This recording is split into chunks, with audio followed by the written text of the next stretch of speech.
So the C-Turd starter's been making a lot of noise. Can't get it quite right with some shims we had, so we're gonna waller out the surface here and hope for the best.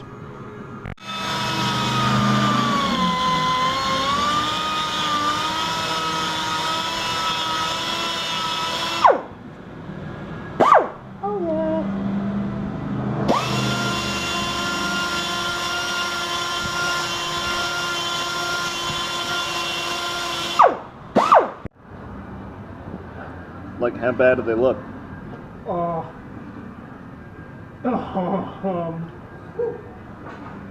a scale of 1 to 10? Yeah, 10 being like really fucked. An 8. Alright.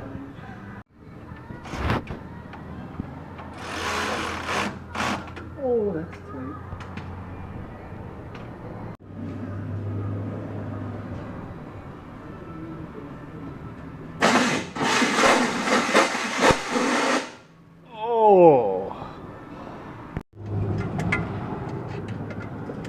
So the flex blade is pretty much chewed to shit.